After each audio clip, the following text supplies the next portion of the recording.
tell me that I got to tell you about the school, but maybe she might take over on that. Fine. I want to say a huge thank you on behalf of St Matthew's Bloxham. And I also want to say a huge thank you to Mrs. Helen Francis, because she's a massive advocate of science. She works tirelessly to promote the subject, including her work on the school being awarded the Primary Science Quality Mark just over a year ago. So I want to thank you for your very generous financial contribution. It means a lot in a school like ours. It's going to fund 30 microscopes and 30 magnifying glasses, and hopefully it will inspire some of our children to become epidemiologists, the word of the year, or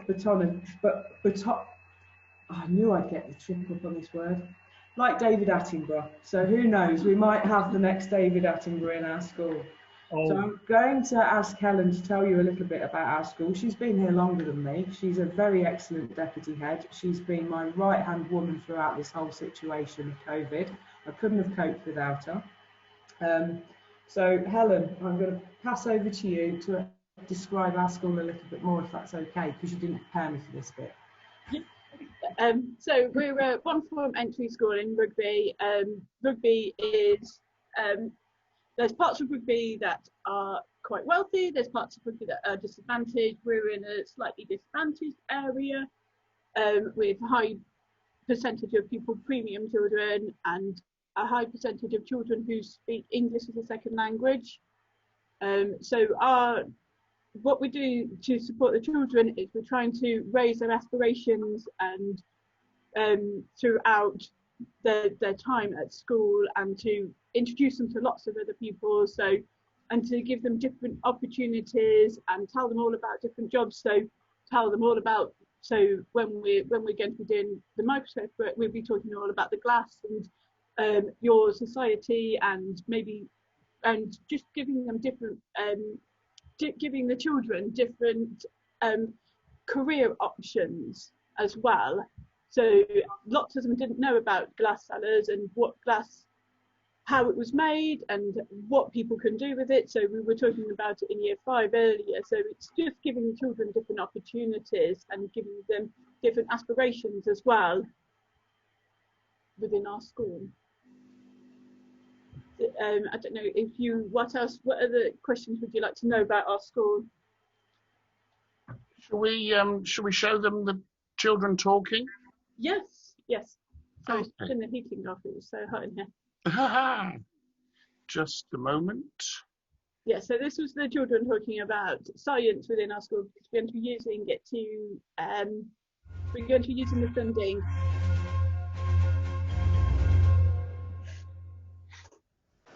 Hello, welcome to St Matthew's Bloxham. What is science? Science is a subject where you can do different things like volcanoes. You can make volcanoes erupt, potions, just stuff like that. The subjects you can do in science, you can do chemistry, biology, physics, experiments, potions, and volcanoes. Mm-hmm. What do we learn about in science at St Matthew's Bloxham? So first we learn about like electricity, and then we learn about space, like the planets and stuff. And now we're learning about forces and Isaac Newton as well. We've also learned about planets, human bodies, famous scientists, materials. What do scientists do? Scientists explore and find out stuff that might happen in the future or stuff that might have happened in the past. And they also can create vaccines, and specifically the one for COVID-19 now is actually really helping. What do you need to be a good scientist? You need to be curious, and you need to know how to ask questions. You need to graduate from college or university, and then also you have to enjoy the subject. Because if you don't enjoy the subject, there's no point of being a scientist. What can you tell me about glass? Glass is made from sand heated to high temperatures. the use of windows, microscope lenses, and also for watches. What is the best use of a microscope? Microscope, you can see cells in a body, you can see materials like clothing materials. You can also see stuff like fossils and rocks, whatever you find it, fossils, but fossils and rocks and even anything. How are we going to use this grant at our school? We're going to buy microscopes for science. And we're going to get magnifying glasses to look at insects and grass. Thank you very much to the Worship Company of Glass. Sellers of London for this grant.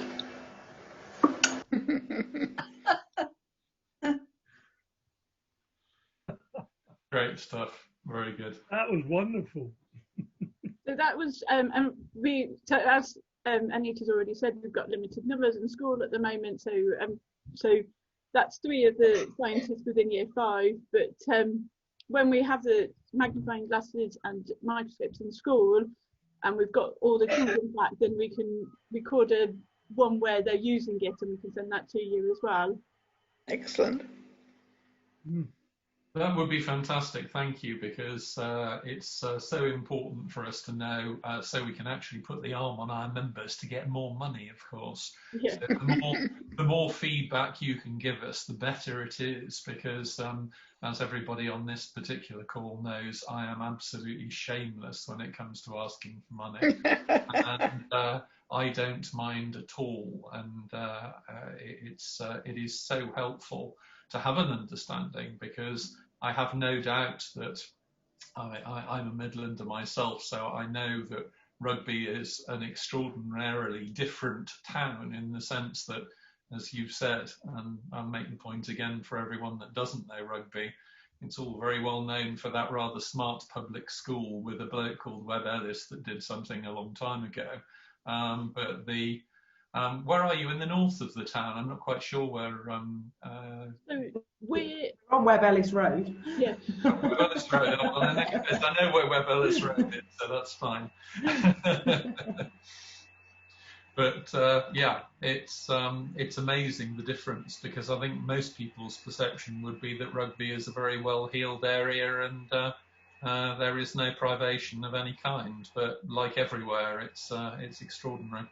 Yeah, I think that's also very similar to the other schools that we've helped out in the last very recently, because you wouldn't have thought that Worcester, for instance, was somewhere which would have a deprived area as well, and you know, I think it's an eye opener, or it will be an eye opener when we come to be talking to the livery generally about what we've been doing.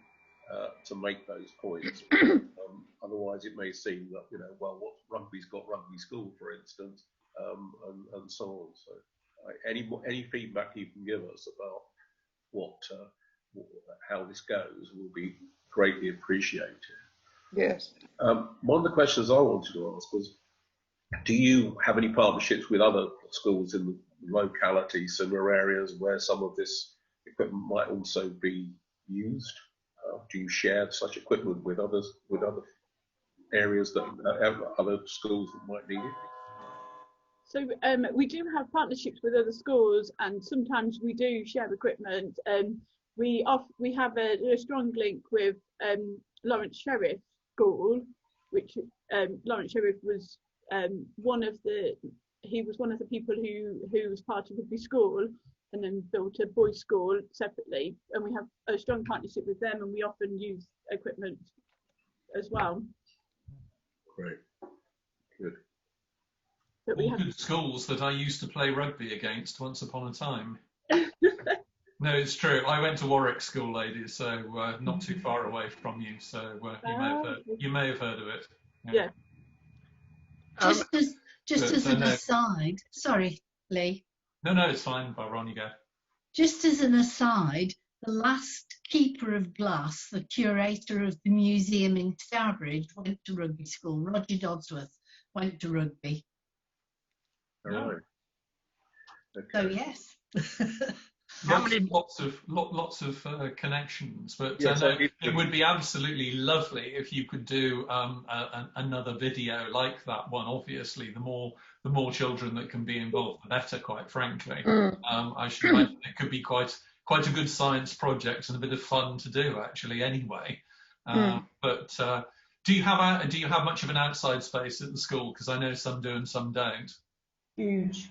We have a forest school area. Oh wow! An allotment, an orchard, a sunflower maze in the summer, a pond.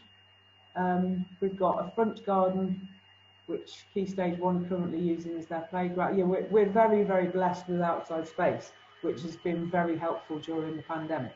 Have you got a greenhouse? Yes, we've got a greenhouse, raised beds, a willow arch. Yeah, we've got it all. We're very, very, very lucky. You know, we are just on the outskirts of the centre of town, but we've got huge green spaces, and we're right next door to a cricket pitch, and then there's a rugby pitch, and there's tennis courts and a gym, all down the same road as us. Yeah. There's plenty of scope for all sorts of things, isn't there? Yeah. How many different languages are you coping with? Oh, that's a very good question. So I've just been doing my head teacher's report. It's a lot. I can give you a bit of a breakdown of the. We've got 44% who are from minority ethnic origin, and we've got 34% with English as an additional language. So the majority is Polish, followed by Romanian, Gujarati, Latvian, Portuguese, Greek, Urdu, Tamil, Hungarian, Slovak, Arabic. The one Arabic's a refugee, Syrian refugee. Telugu, Punjabi, Lithuanian, and Russian. And you speak them all? How amazing! I don't speak any of them. However, does that work? There's no French or Spanish on there, so I don't speak any of those. It works. It's actually. I used to work in Gran Canaria for 2 years in a private school when I was in my younger days, over 20 years ago, and it was a private school for Spanish children, obviously taught by English teachers. And the amazing thing about that is if you're subjected to a language constantly all day, yes, you pick it up, it becomes natural. So I couldn't speak Spanish when I went over there, and then I could speak Spanish, and the children in my class, to be fair, my first class I had only 4 because it was a brand new school, they very, very quickly learn the language. Yes. And it's the same here. It's applicable to all schools where you have children with English as a foreign language. The what's the word? Being exposed to it all the time. Yes. They pick it up because they just soak it up. They're sponges. You get many children that arrive at school as new starters that that don't speak English? Yes, that's most of them do. They've come in from the foreign country and start straight in. We sometimes have cohorts of children where there's quite a lot of them. So there's probably, I think we had 10 one year where they were relatively new to the country in one class. Wow. But by the end of year 6, some of them were greater depth in maths because you find that they're very strong in maths. That's interesting, isn't it? My children were at a primary school where they had a lot of Japanese, and there was a German girl as well. And I was amazed how quickly they were able to pick the language up. And not just that, you do find that those children, they really work hard. Yes. Their parents want them to do so well. Yes, yes. Which must help. It helps enormously when you have the parents on your side. Oh, yes. Yes. You have a lot of interaction with the parents? Yeah, we do. And obviously, since COVID's hit, more so, I would say, communication levels have increased. We have a school Facebook page. It's called SMB Notice Board. It's a public page. So Helen works really hard to promote all the good stuff that's happening in school. And then an offshoot of that is every class has got their own private page, which only the parents are allowed to access. And they've been using that to communicate with the class teachers. They've been using it to put the children's work on as a form of, submitting it in for marking. every class has had their own class email address for contacting parents. They've had the live lessons 2 times a day, so they've had contact with the class teachers twice a day, and then they've been using assignments on Teams to submit work and the chat boxes. So the communication has been absolutely huge during COVID.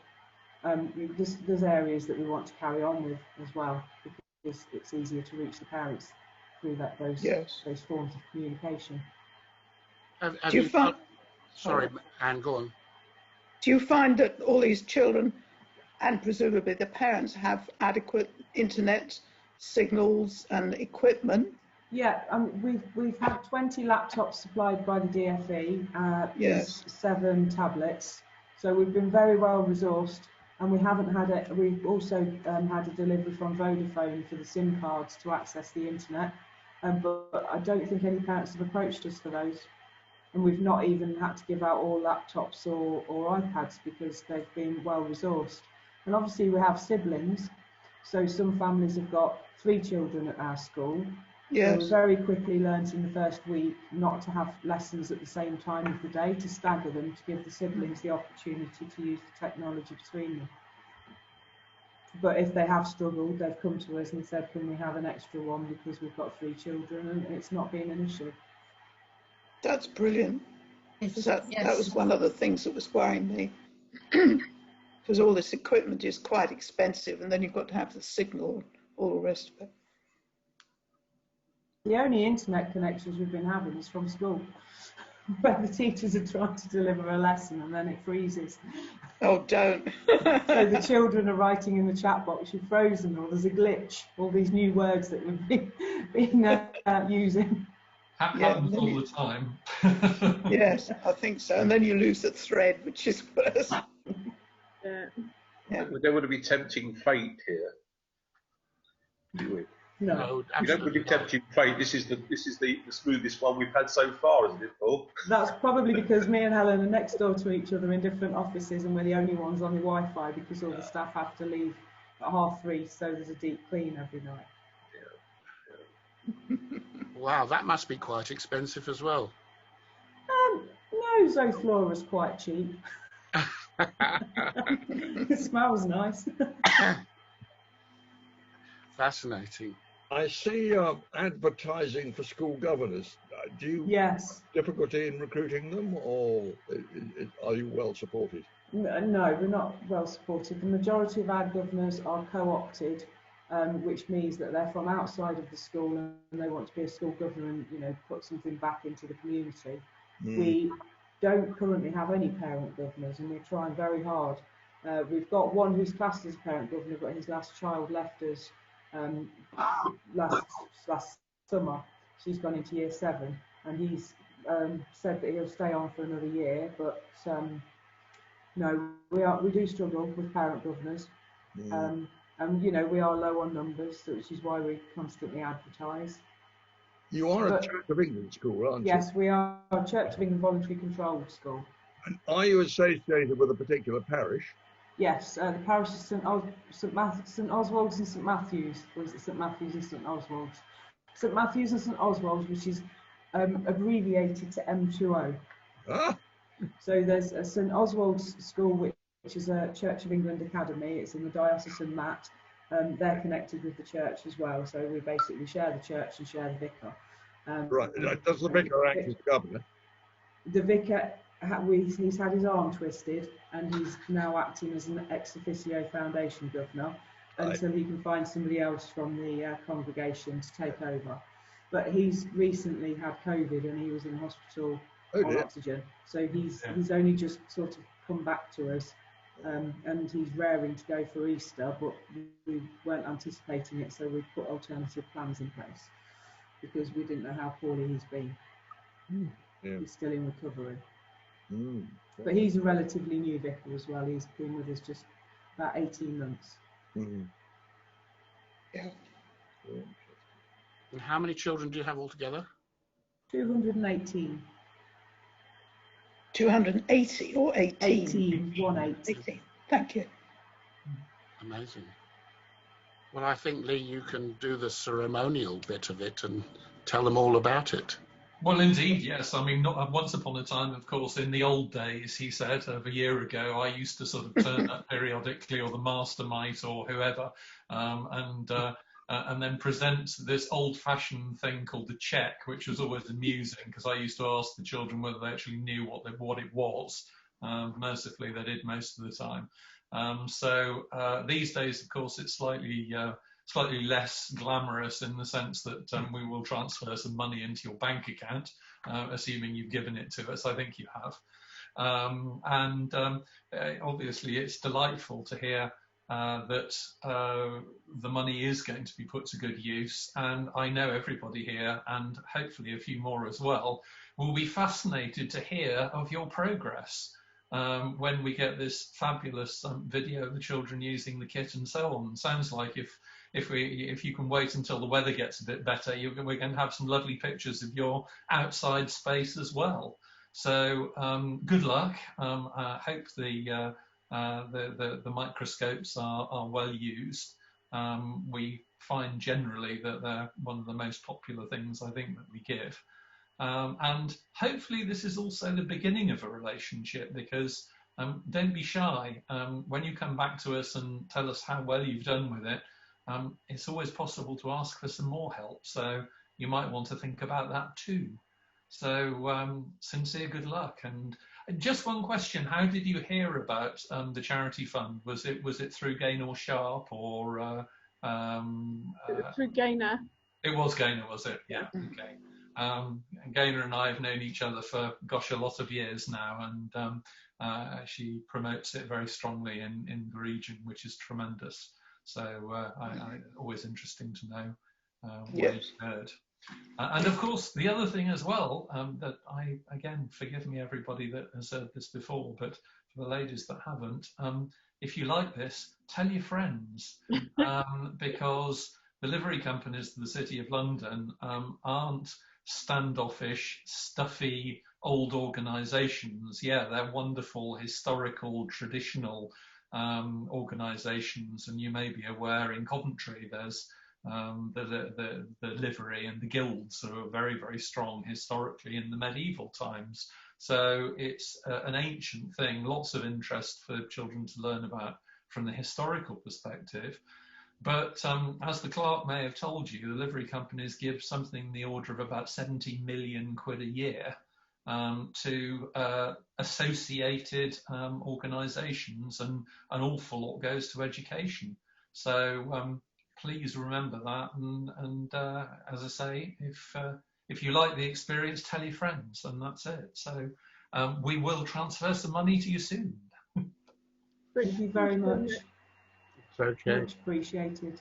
Not at all. Master, you may wish. I hope I probably said too much as usual, but as usual, I would just like to conclude by thanking you for a lucid explanation of the school and its background, and a wonderful presentation of the children answering questions and coming up with the most amazing answers, and generally a very slick presentation. We're delighted to be associated with you as a school and to be able to help you promote the interest in science of your children.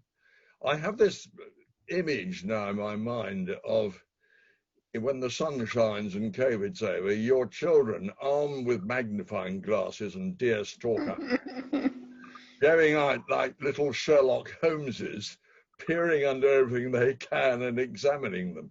But that's a wonderful way of developing their curiosity in general. Yes. So I hope that works, and we look forward to hearing more from you in due course to see the results of the very modest donation we're giving you. And as Lee has said, come back for more. You can but ask. So thank you very much indeed. Thank you.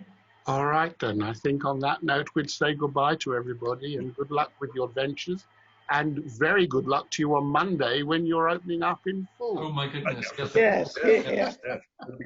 I'm sure you're going to have an awful lot of very, very grateful parents at the gate. But I'm sure they're all going to appreciate you much, much more. Yeah. Well, we can only hope. All right. Well, take care, everybody, and we'll see. Hopefully be in touch again soon. Thank you, Anita. Enjoy. Thank you. Thanks Bye. very much. Lovely to meet you all. Bye. Bye. Thank you.